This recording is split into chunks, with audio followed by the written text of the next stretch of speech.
ስጋማ ፈራሽ ነው ነፍሴ ከአምላክ ነፍስ ጋር ተመሳሳይ ስለሆነች በማይሞተው ነፍሴ እወዳለሁ ብሎ ጻፈልኝ። ከታላቅ ወንድሜ ጋር ቁጭ አለን እና ታላቅ ወንድሜም ደብዳቤ ጻፈልኝ። እሱን ቲያትር ያየ ጊዜ ደስ የሚል ደብዳቤ ጻፈልኝ። ምን ትላለሽ? ትንሽ ምን ይላል?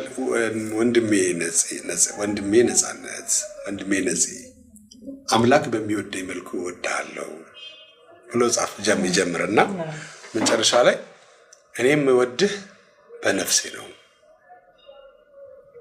ስጋማ ፈራሽ ነው ነፍሴ ከአምላክ ነፍስ ጋር ተመሳሳይ ስለሆነች በማይሞተው ነፍሴ እወዳለሁ ብሎ ጻፈልኝ። ትልቅ አባባል ነው። ከዛ አምነህበታል ይሄ ልጅ በዚህ ሊኖር ይችላል አለች። አዎ ይችላል አላት። ከዛ እሷ ተቀበለች። ስለዚህ ማዘርም ተቀበለች። ፋዘርም ታዋቂ ሰው ጊዜ በቃ ይሄ ትንሹ ይላል። እኔ እኮ 22 ዓመት ምናምን ሆኖኛል 20 ዓመት ምናምን ሆኖኛል። እኔ የሰዎችን ምክንያት አከብራለሁ፣ የእኔንም ምክንያት አከብራለሁ። ለምሳሌ እኔ እናቴ ቆነጠጠችኝ አሁን ድረስ ይሰማኛል። ባደርግ የተቆነጠጥኩባትን ነገር ስለማቅ አሁን ለመዋኘት ልገባ ስል ያ ወንዝ ሰዋኝ የምትደርግ ስላለ ትንሽ እንትን አለብኝ። ይሆነ አሁን እዚህ ከፍዬ ነው መዋኘው። ላይፍ ሴቨር አለ፣ ወንዝ አይደለም፣ ተራራ ፀሐይ አይደለም፣ ሎሽን እቀባለሁ ምናምን ብዬ አስባለሁ።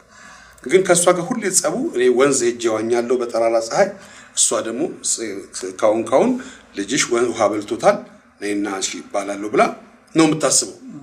እና በጣም ጸብ ነው በዚህ የተነሳ። እና ያችን ቃል አቃታለሁ የምትለውን ነገር እያንዳንዷን ነገር እሷ የሆነ ነገር ስናገራት አሁን የሰው ፊት የሚነገር ነገር ነው፣ አሁን የሰው ፊት ይወራል አይ ትላለች። እና ሰው ፊት የሚነገር ነገር ምንድነው በሚል ነገር ነው እኔ ራሴን እያሳደግኩ እና ሰው ፊት ቆሞ ማውራት ክብር ነው በእውነት።